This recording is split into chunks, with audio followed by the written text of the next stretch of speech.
καθένας ξεχωριστά, προσπαθώντας να δίνει τον καλύτερο του εαυτό κάθε μέρα για την πατρίδα μας. Κύριε Ζαχαριάδη. Κύριε Μπότσαρη, υπάρχει μια καταιγίδα και επικοινωνιακή και πολιτική με τα νέα μέτρα. Αυτά που λεγόντουσαν πριν από 2 μήνες ότι θα αλλάξει πολιτική και θα αλαφρύνει η κατάσταση λίγο έχουν.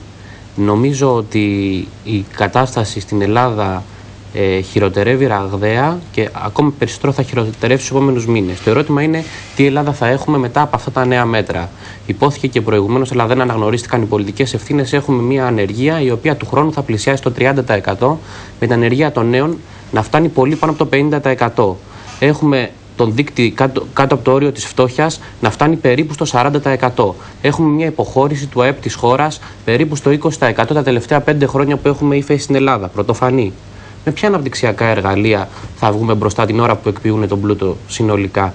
Ποιο θα είναι το επίπεδο διαβίωσης σε αυτή τη χώρα που σιγά σιγά θα αρχίσει να υποχωρεί και το προσδόκιμο επιβίωσης, γιατί οι πολίτες δεν θα έχουν πρόσβαση σε πρωτοβάθμια και δευτεροβάθμια περίθαλψη, ιδίως αυτοί οι οποίοι δεν έχουν υψηλά εισοδήματα γιατί τα μεσαία συμπιέζονται? Τι θα γίνει με το μορφωτικό επίπεδο της χώρας? Άκουσα και την αγριότητα για τις ημέρες εργασίας τη βδομάδα. Γυρνάμε πίσω από το Σικάγο σχεδόν. Ευτυχώς που η εβδομάδα έχει 7 μέρες, γιατί η Τρόικα θα μας πήγαινε να δουλέψουμε στις 8 και δεν το λέω για να κάνω πλάκα. Οι άνθρωποι είναι άγριοι πραγματικά. Και δυστυχώς έχουμε μια κυβέρνηση η οποία, παρόλο που έχει πάρει νοπή λαϊκή εντολή και έχει και 48% και έχει και μια βοήθεια παύλα πίεση από την αντιπολίτευση, η οποία είναι ιδιαιτέρως σκληρή σε θέματα προστασίας της κοινωνίας και αναδιαπραγμάτευσης, έχει πετάξει ήδη λευκή πετσέτα. Από εμάς είναι ξεκάθαρο και ξεκινάμε από τη ΔΕΘ. Είναι και ευχαρίστησή μας και υποχρέωσή μας να τσακίσουμε αυτή την πολιτική.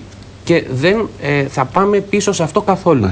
Μπορούν να βρεθούν πόροι από αλλού, κύριε Μπότσαρη.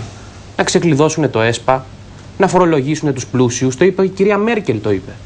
Δεν το λέει ο ΣΥΡΙΖΑ, το λέει η κυρία Μέρκελ. Να βρούνε μια λύση με τις καταθέσεις στην Ελβετία πριν πάνε τον κατώτατο μισθό στα 300 ευρώ. Θα αργότερα, κύριε Ζαχαριάδη, όλα. Πράγματι, να κάνω ένα σχόλιο μικρό.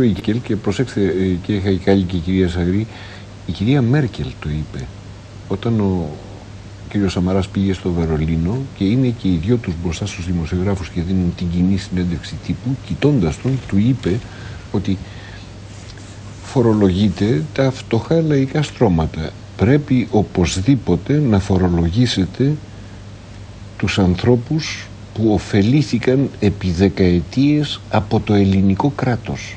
Ωφελήθηκαν